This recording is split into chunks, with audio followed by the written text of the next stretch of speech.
अस्सलामुअलैकुम फ्रेंड्स, क्या हाल चाल है आप लोगों की? तबीयत कैसी है, मिजाज कैसे हैं? उम्मीद करता हूं कि आप सब ठीक ठाक होंगे।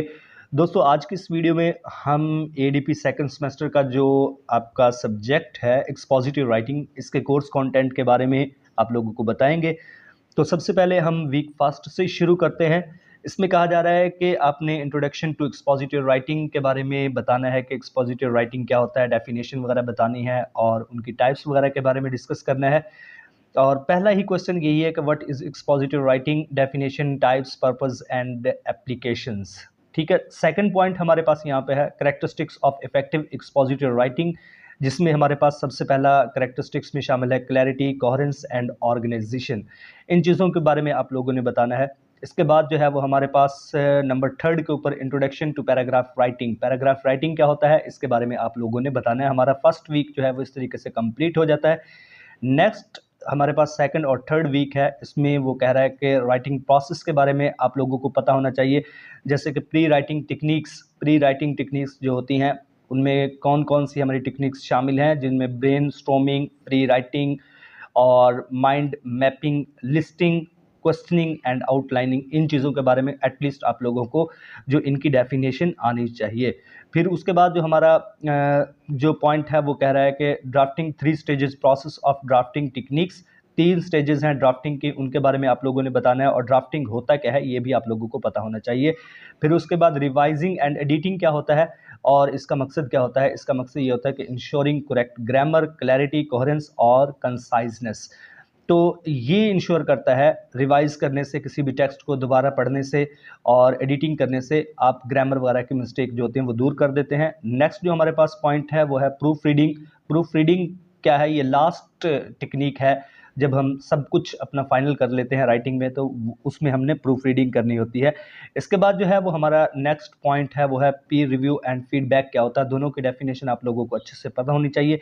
इसमें आप लोगों ने जो होता है वो अपने दोस्तों से और अपने साथियों से, जो बाकी के लोग हैं जो आपके साथ रहते हैं, उनसे अपने टेक्स्ट के बारे में इंफॉर्मेशन लेनी होती है कि कौन सी चीज़ कहाँ पर मिसिंग है, ये कौन सी चीज़ जो है वो इस टेक्स्ट में ऐड करके इसको प्रॉपर बनाया जा सकता है।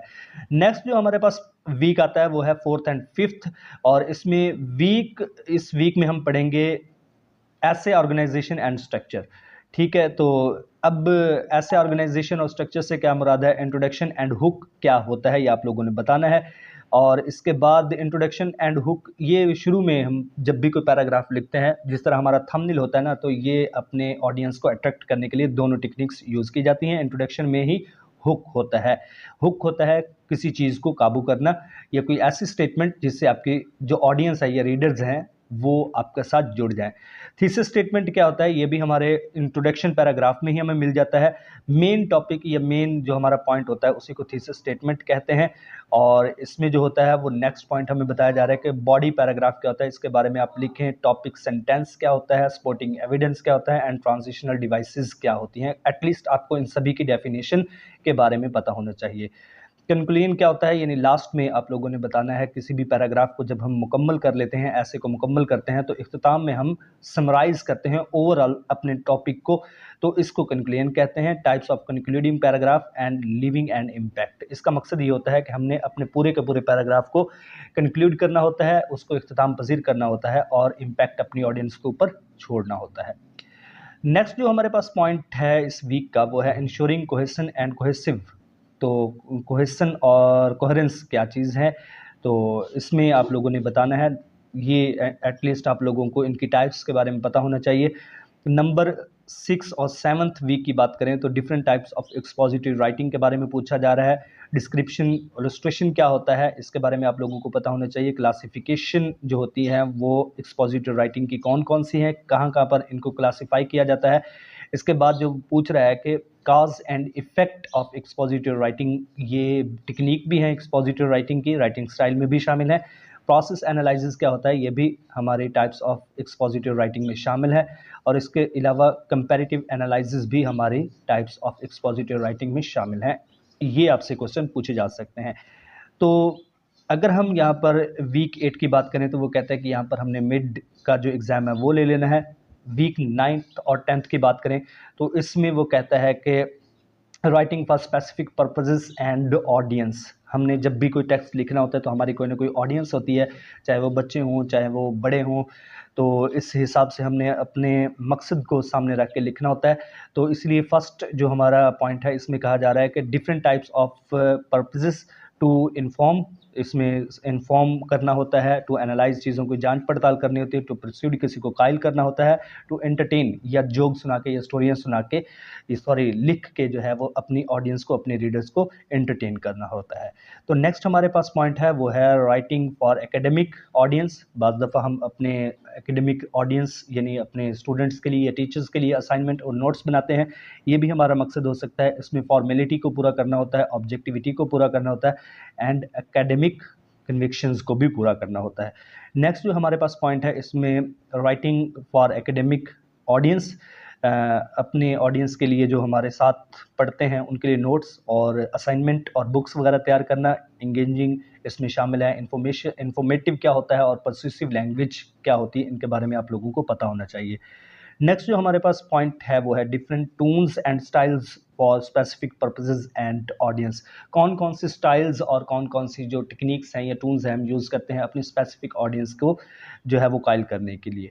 तो हमारे पास यहाँ पर नेक्स्ट वीक आ जाता है वो है 11th एंड 12th। इसमें कहा जा रहा है कि इंट्रोडक्शन ऑफ रीडिंग स्किल्स।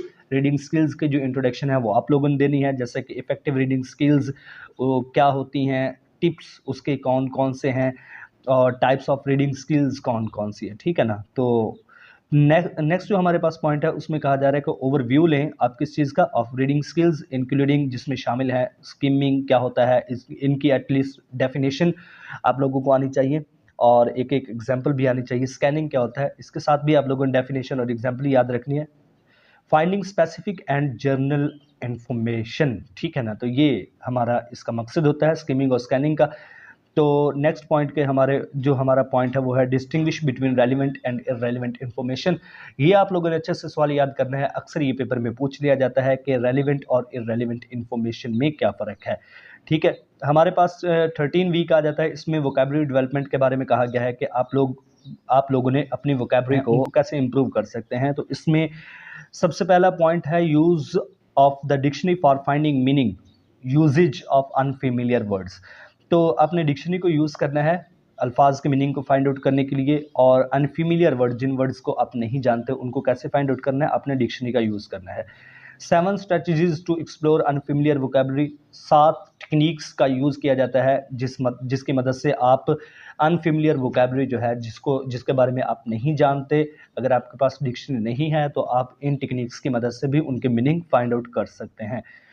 फिर वो कह रहा है कि यूजिंग प्रीफिक्स फिक्स और रूट्स यूजिंग कॉन्टेक्चुअल क्यूज, इनके बारे में आप लोगों ने बताना है, एटलीस्ट आप लोगों को इनकी जो डेफिनेशंस हैं और एक एक एग्जांपल आप लोगों को अच्छे से पता होनी चाहिए। इसके बाद वो कहता है लास्ट हमारे पास सेकंड लास्ट वीक आ रहा है, इसमें कहता है क्रिटिकल रीडिंग स्किल्स के बारे में आप लोगों को पता होने चाहिए। कौन कौन सी हैं aspect of critical reading skills, defining fact and opinion, ये ऑलरेडी भी हम इसमें कर चुके हैं। क्रिटिकल रीडिंग में फैक्ट और ओपिनियन का हमने देखना होता है कि कौन कौन सी चीज़ें हमारे टेक्स्ट में फैक्ट हैं और कौन कौन सी ओपिनियन है, ये हमने फाइंड आउट करना है। Identifying fact and opinion in various context, ये ऑलरेडी हम बात कर चुके हैं कि मुख्तलिफ कॉन्टेक्स्ट में हमने कैसे किसी भी टेक्स्ट से जो है वो इन्फॉर्मेशन जो हमारी फैक्ट से ताल्लुक़ रखती है वो हमने कैसे उनको अलहदा करना है, और ओपिनियन से जिन इन्फॉर्मेशन का रिलेशन होता है वो हमने कैसे इनको फाइंड आउट करना है और अलहदा करना है।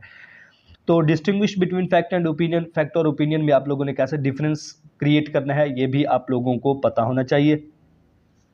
उसके बाद जो हमारा नेक्स्ट पॉइंट है वो है identifying main idea and topic sentence. Main idea और टॉपिक सेंटेंस को हम कहाँ पर फाइंड आउट कर सकते हैं जनाब, बिल्कुल आसानी से फाइंड आउट कर सकते हैं। जब आप किसी भी पैराग्राफ का आगाज़ करते हैं तो पहली और दूसरी लाइन में किसी भी चीज़ के ऊपर जब लिखा जा रहा है तो हमें पता चल जाता है कि किस टॉपिक के ऊपर बात हो रही है, वही हमारा मेन आइडिया या टॉपिक सेंटेंस होता है। तो यहाँ पर अगर हम वीक 15 की बात करें तो एथिकल कंसिडरेशन के बारे में पूछ रहा है कि कौन कौन सी चीज़ें हैं जो एकेडमिक हमारी स्टडी में, एकेडमिक राइटिंग में हमें अवॉइड करनी चाहिए, और हम कौन सी टेक्निक्स है जिनका यूज़ करके जो किसी के नोट्स वगैरह से मवाद को चोरी करने से बच सकते हैं, ठीक है ना। तो इंश्योरिंग ओरिजिनल राइटिंग, आप लोग इस चीज़ से इंश्योर रहें कि आप लोग जो हैं वो ओरिजिनल राइटिंग का यूज़ कर रहे हैं।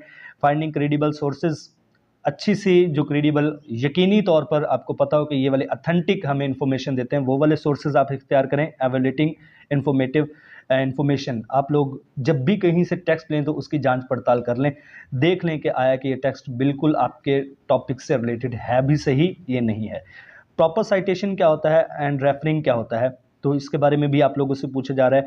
और ये प्रॉपर साइटेशन और रेफरेंसिंग, ये दोनों ही जो हमारे हैं सिनोनियम है। किसी भी जो हमारा रेफरेंस होता है जहाँ से हम टेक्स्ट ले रहे होते हैं, ओरिजिनल टेक्स्ट ले रहे होते हैं, वो हमने लेना कैसे है, इसमें कुछ टेक्निक्स के बारे में पूछा जा रहा है। वो टेक्निक्स बता रहा है APA MLA, और अदर साइटेशन स्टाइल्स भी हैं, वो आप लोगों ने मेटा से या गूगल से सर्च कर लेने, आपको मिल जाएंगे। और इसके अलावा जो है वो इंटीग्रेटिंग कोट्स एंड एविडेंस, किस तरीके से हमने दूसरे के वर्क से ओरिजिनल कोट्स और ओरिजिनल उसकी बातें जो है वो अपने टेक्स्ट में शामिल करनी है और एज ए एविडेंस के तौर पर हमने उनको लेना है। कोटिंग होता क्या है, इसके बारे में पूछा जा रहा है। पैराफ्रेजिंग क्या होता है, उस समराइजिंग क्या होता है। तो ठीक है, आप लोगों ने इनके बारे में एटलीस्ट इनकी डेफिनेशंस और एक एक एग्जांपल जो है वो याद लाजमी करनी है। हमारे पास जो है वो है अवॉइड प्लेजरिज्म, प्लेजरिज्म क्या होता है और इससे बचना कैसे, ठीक है ना। एथिकल, इसका हमारे अखलाकियात के साथ क्या लेन देन है, ठीक है। कंसिडरेशन एंड बेस्ट प्रैक्टिस, और हमने प्लेजरिज्म से बचना क्या है। असल में प्लेजरिज्म से मुराद ये होता है कि हम किसी का मवाद जो होते हैं वो कॉपी पेस्ट कर रहे होते हैं और बदले को हम इतला भी नहीं कर रहे होते और हम अपने मकसद के लिए उसको यूज़ करते हैं। तो ये हमारी एक अच्छी आदत नहीं है, इसलिए हमें अवॉइड करना चाहिए प्लेजरिज्म से। और प्लेजरिज्म एक लिटरेरी थेफ्ट भी कहलाता है। दोस्तों, उम्मीद है कि आज की वीडियो आप लोगों के लिए काफ़ी हेल्पफुल साबित होगी। अपने दोस्त इसाक अब्बासी को अपनी दुआ में याद रखेगा। अगर आप इस बुक के रिलेटेड जो है वो नोट्स बिल्कुल इसी प्रैक्टिस, जिस तरीके से हमने पढ़े हैं, जो भी कोर्स कंटेंट हमने पढ़ा है, इसी तरतीब के साथ आप हासिल करना चाहते हैं तो ये नंबर दिया हुआ है, आप इस नंबर पर रब्ता कर सकते हैं। बिल्कुल चीप प्राइस है, कोई इतनी महंगी नहीं है। ऑनलाइन आप लोग मुझसे व्हाट्सएप के ज़रिए PDF में ये नोट्स खरीद सकते हैं। अपने दोस्त इसाक अब्बासी को अपनी दुआ में याद रखेगा। अल्लाह हाफिज़, अल्लाह निगहबान।